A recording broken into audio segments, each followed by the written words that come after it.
স্নান করালাম, কিন্তু কই সে তো তার আগের পূর্ণ রূপ ফিরে পেল। বলুন গুরুদেব, আজকে আপনি আমাকে তো বড় মিথ্যা কথা বলেছেন। বলুন, আমার প্রশ্নের জবাব দিন। রোহিণী, আমি তোমার এই প্রশ্নের জবাব দিতে পারবো না। যাও, তুমি ব্রহ্মদেবের কাছে যাও, হয়তো ব্রহ্মদেব তোমার এই প্রশ্নের জবাব দিতে পারবে।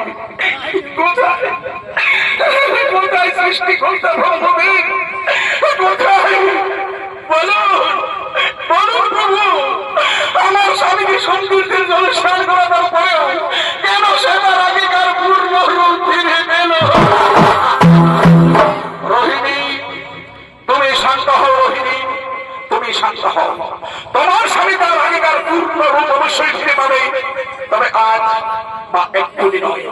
সে যেমন করে একটু একটু করে ক্ষয় হতে হতে প্রায় শেষ হয়ে গিয়েছিল, ঠিক তেমনি ভাবে একটু একটু করে সুস্থ হতে হতে সে তার আগের পূর্ণ রূপ ফিরে পাবে। এইভাবে পূর্ণ রূপ থেকে ধীরে ধীরে শেষ হবে, আবার সে শেষ হওয়া থেকে ধীরে ধীরে পূর্ণ রূপে ফিরে আসবে।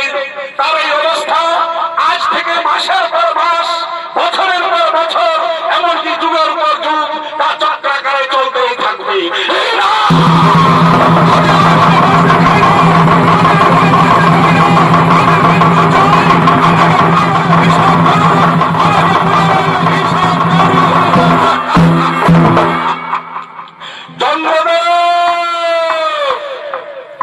তুমি শান্ত হও চন্দ্রদেব, তুমি শান্ত হও।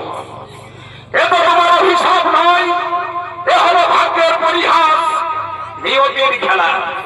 আজ তোমাকে নিয়ে শুরু হবে নতুন নতুন সৃষ্টিতন্ত্র। তুমি এক মনে শোনো সেই কথাগুলো। বলুন বলুন ব্রহ্মদেব, আপনি একবার চন্দ্রদেবকে ভালোভাবে বুঝিয়ে বলুন।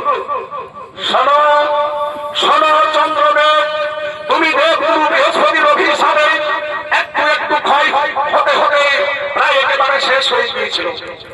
আর তোমার সহধর্মিনী রোহিণী যেদিন তোমায় দেবাদিদেব মহাদেবের জন্যই লুকিয়ে রাখলো, সেদিন সারা জগৎবাসী কেউ আর তোমায় দেখতে পেল না।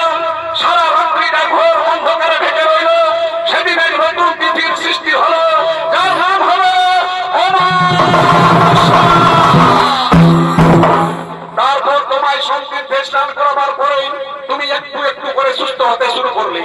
এইভাবে একটু একটু করে সুস্থ হতে হতে যেদিন তুমি পুনরায় তোমার পূর্ণ রূপ ফিরে পাবে, সেদিন আরেক তিথির সৃষ্টি হবে, যার নাম হবে পূর্ণিমা। এইভাবে অমাবস্যা থেকে পূর্ণিমা, পূর্ণিমা থেকে অমাবস্যা, এই 14টা দিন হবে এক একটা তিথি। তারাই হবে একত্রে চতুর্দশ। আর ওই অমাবস্যা পূর্ণিমা চতুর্দশ তিথিকে কেন্দ্র করে আজ থেকে নির্ধারিত হবে দিন, ক্ষণ, মাস, বছর, বাজি ও পুঁথি। আর সমাধি আবার তোমার এই অমাবস্যা পূর্ণিমা চতুর্দশ তিথিকে নিয়ে পূজিত হবেন স্বর্গের সমস্ত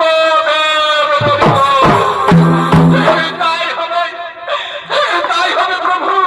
ভাগ্যের এই নিয়তির খেলাকে আজ আমরা নতুন মস্তকের শিকার। শোনো শোনো রোহিণী দেবী, তুমি এক মনে শোনো। আজ তুমি যে স্বামী ভক্তি দেখালে, এই স্বামী ভক্তি থেকে আগামী দিনে নারী চরিত্র সৃষ্টি হবে। তারা মহাসতী অমমতাময়ী নারী রূপে পরিগণিত হবে।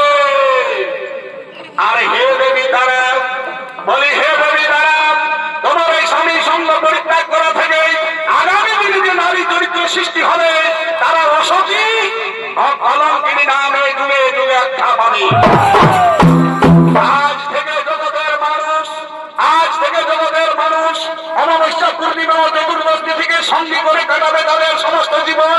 তারা চন্দ্র, তারা রোহিণীকে যুগে যুগে গর্বস্বর